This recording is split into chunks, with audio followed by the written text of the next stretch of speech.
Olá, tudo bem com vocês? É um prazer estar com vocês nesta nova disciplina de eclesiologia. Depois de já ter sido discutido os aspectos da disciplina de soteriologia e de alguns de vocês já terem estudado hamartiologia, estamos caminhando para o encerramento do ciclo das disciplinas chamadas de teologia sistemática. Bibliologia, teologia, cristologia, pneumatologia, angelologia, demonologia, hamartiologia, soteriologia e eclesiologia.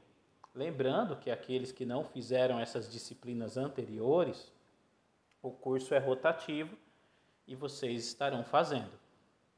Todas essas disciplinas são de suma importância, pois elas são as disciplinas dogmáticas, ou seja, as disciplinas que estabelecem alguns dos conceitos doutrinários das respectivas linhas cristãs, como na matéria de soteriologia, a linha calvinista soteriológica faz parte da definição hermenêutica presbiteriana, a linha soteriológica arminianista faz parte da definição de algumas igrejas metodistas, assim como de algumas igrejas batistas. Então, conhecer esse cenário dogmático, doutrinário, é de importância para se compreender a linha adotada pela determinada instituição. Vale a pena dizer que quando eu uso as terminologias dogmática ou doutrinárias, eu me refiro às doutrinas, né?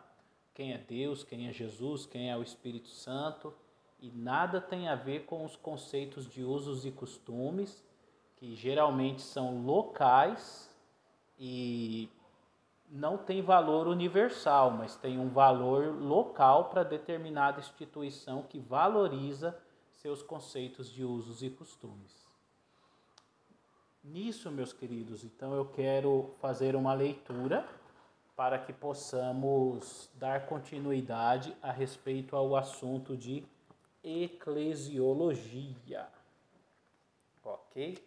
Eu vou pegar aqui Mateus 16, a partir do verso 13, que diz: Chegando Jesus ao território de Cesareia de Filipe, perguntou aos discípulos: Quem dizes os homens ser o Filho do Homem? Disseram: Uns afirmam que é João Batista, outros que é Elias, outros ainda que é Jeremias, ou um dos profetas. Então lhes perguntou: E vós dizeis que eu sou? Simão Pedro respondendo disse: Tu és o Cristo, Filho do Deus vivo. Jesus respondeu-lhe: Bem-aventurado és tu, Simão, filho de Jonas, porque não foi carne ou sangue que te revelou isto, e sim meu Pai que estás nos céus. Também eu te digo que tu és Pedro, e sobre esta pedra edificarei a minha igreja, e as portas do Hades ou do inferno não prevalecerão contra ela. Esse é o verso 18. Queridos, o termo igreja vem da palavra grega eclesia. Eclesia quer dizer reunião ou assembleia. Assembleia na perspectiva de reunião. Logo, quando esse texto foi escrito, pode ser que já existia igreja no sentido não institucional. Um templo próprio onde as pessoas se reuniriam no domingo. Isso ainda não existia. Mas existia as reuniões culticas nas casas, e essas reuniões culticas nas casas eram chamadas de eclesia, eram chamadas de igreja, ok? Na época de Jesus, mesmo o Rabino Jesus, não existia igreja. Jesus, ele não era crente e não existia igreja nessas épocas. Jesus, ele era judeu. E como um judeu, você perceberá que nos relatos dos evangelhos sinóticos, às vezes Jesus ele está saindo das sinagogas. Então as sinagogas eram lugares pequenos onde se faziam reuniões culticas propriamente no Shabat. O Shabat era o sábado. Então, no judaísmo neotestamentário, principalmente nas localidades galileias, Nazaré, Cesareia, Cafarnaum, você tinha ali sinagogas. A Galileia era um pouco distante da Judéia, propriamente ali de Jerusalém, onde estava o templo. Não é todos que tinham condições de se deslocar, mas eles precisavam de alguma maneira desenvolver e praticar o seu exercício religioso, que estava muito vinculado ao Shabat e estava muito vinculado a um espaço físico. Aí veio as sinagogas reunindo esses judeus para fazerem leituras e reflexões da Torá e também cânticos, numa liturgia semelhante aos cultos mesmo, né? Os cultos sinagogais ou os cultos em igrejas. Então Jesus participava de alguns destes cultos em sinagoga e também tinha a oportunidade de pegar o livro, de fazer uma leitura e de expressar um certo conhecimento. Quando esse texto ele é escrito, que possivelmente o Evangelho de Mateus ele é posterior ao Evangelho de Marcos, o Evangelho de Marcos é tido como o primeiro. Então, no Evangelho de Marcos nós vamos ter aí uma data entre 65 e 70 depois de Cristo. O Evangelho de Mateus é posterior e é difícil datar. Alguns tentam colocar o mesmo entre o ano 110 a 140 depois de Cristo. Então, nessa época, o cristianismo ele já tinha se espalhado e ele estava até fora dos arredores simplesmente de Jerusalém. Você tem várias localidades gregas que já tinham igrejas. Aí, reforçando, já tinham igrejas no cenário, reuniões culticas nas casas, porque não existia templo ainda nesta época para os cristãos frequentarem. Algumas reuniões não eram também nas casas, algumas reuniões eram em lugares altos, nas grutas. Os cristãos eram um grupo que não geravam lucratividade para o Império Romano. Exemplo, nós temos no Império Romano uma dominação que leva os povos dominados a pagarem impostos. Tanto é que nós temos o relato de Jesus tendo que pedir para Pedro pescar um peixe, tirar uma moeda da boca do peixe, um estáter, que valia 4 dracmas ou 4 denários, para que pudesse ser pago a entrada dos mesmos no templo para a oração. Logo, o templo jerusalemita na época de Jesus gera lucratividade, porque era 2 denários para você entrar lá dentro e fazer a sua oração. Agora, esse dinheiro era administrado pelos saduceus e era prestado conta com Pôncio Pilatos, que era o governador da Judéia. Isso, tudo bem. E os cristãos? Os cristãos, eles não têm templo, não têm igreja, não gera lucratividade para o império, e esse é um motivo pelo qual eles também são perseguidos. Se reúnem nas casas, se reúnem nas grutas.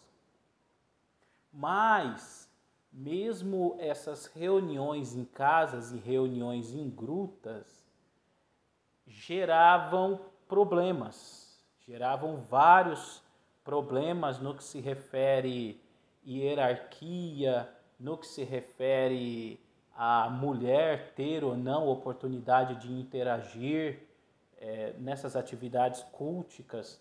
Por quê?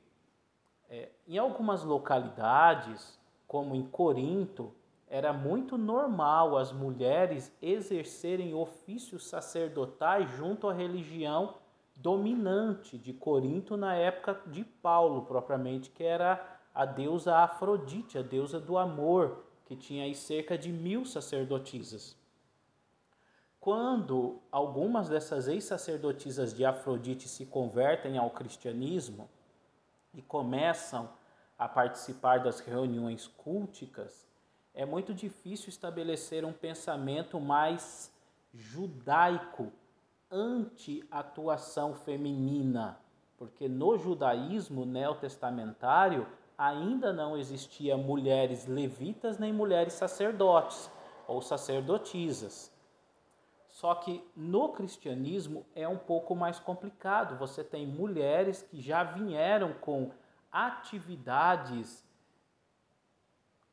religiosas nas suas religiões antigas. E quando elas migram, ocorre o trânsito religioso, elas saem dessa religião de Afrodite e agora adentram para a religião cristã, elas não terão uma prática de culto como as mulheres que vieram do judaísmo e se converteram ao cristianismo.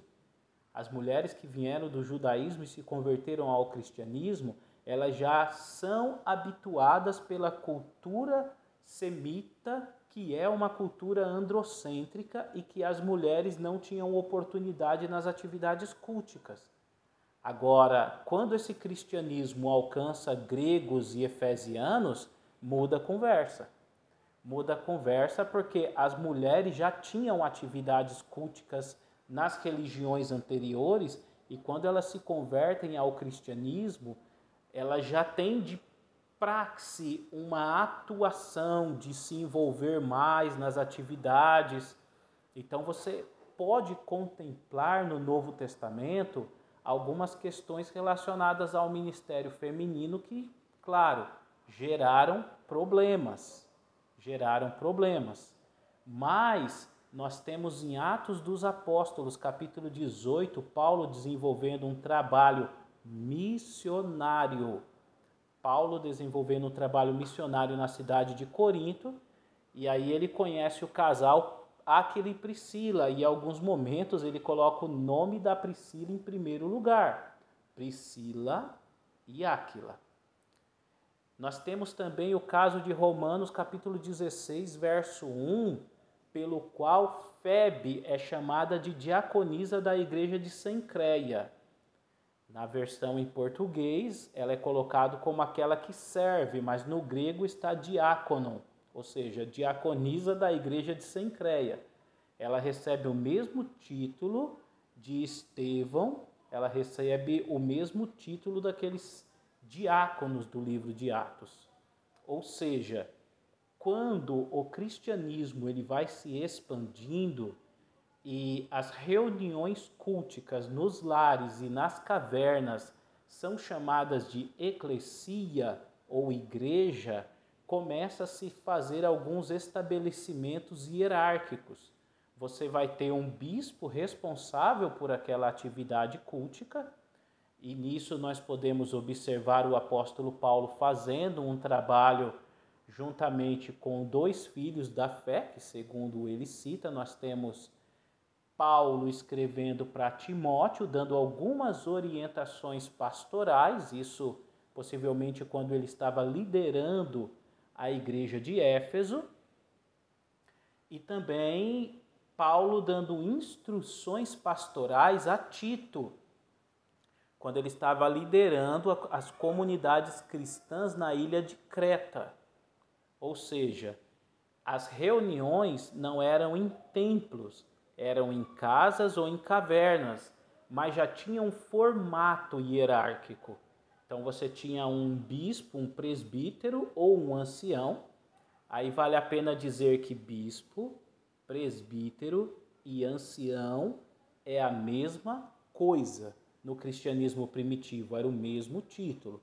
Eles desenvolviam funções pastorais, tá? Vale a pena também ler um texto aqui para vocês, na carta de Pedro, tá bom? 1 Pedro, para que nós possamos seguir nesse aspecto. 1 Pedro.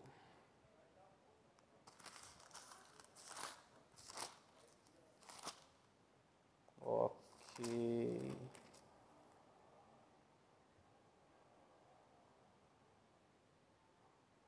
Primeira Pedro, capítulo 5, a partir do verso 1. E aos anciãos que estão entre vós, exorto eu que sou ancião com eles, e testemunha dos sofrimentos de Cristo. Em outras traduções, talvez na sua Bíblia esteja assim: e aos presbíteros que estão no meio de vós, exorto eu que também sou presbítero. Então, tem Bíblias que estão, e aos pastores que estão no meio de vós, exorto eu que também sou pastor. Ou seja, presbíteros, bispos e anciãos eram chamados de pastores porque desenvolviam tarefas pastorais, ok? A grande questão é que esse cristianismo, ele tem lideranças, ele tem bispos, presbíteros, anciãos que desenvolvem trabalhos pastorais sobre essas atividades culticas nas casas ou nas grutas, nas cavernas. Possivelmente tinha uma certa hierarquia ministerial que desenvolvia um trabalho de auxílio ao pastorado, ou seja, que eram os cooperadores, diáconos, cooperadoras e diaconisas. Aí é interessante.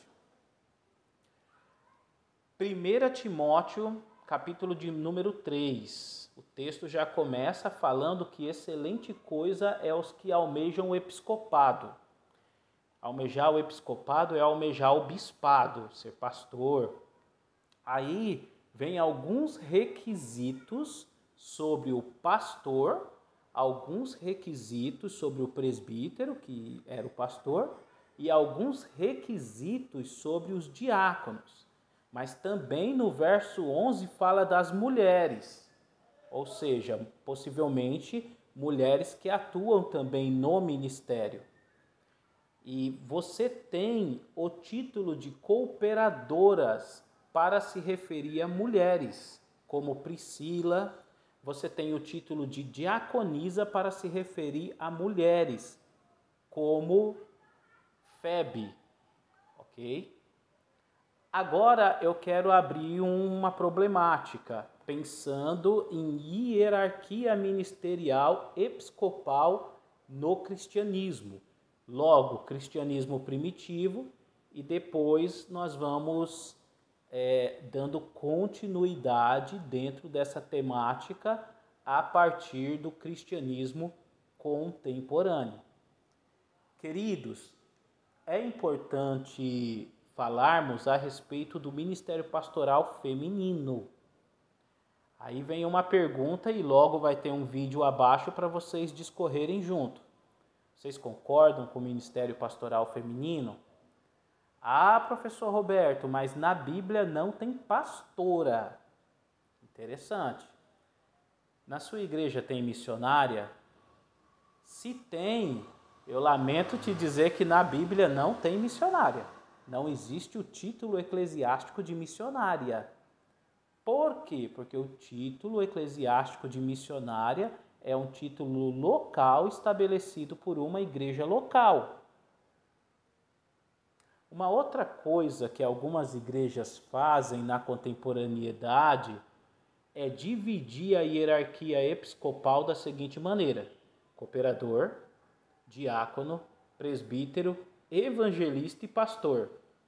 Ou seja, no cristianismo primitivo, o evangelista ele não está abaixo do presbítero, porque no cristianismo primitivo o presbítero é o pastor, o presbítero, o ancião ou o bispo é o pastor.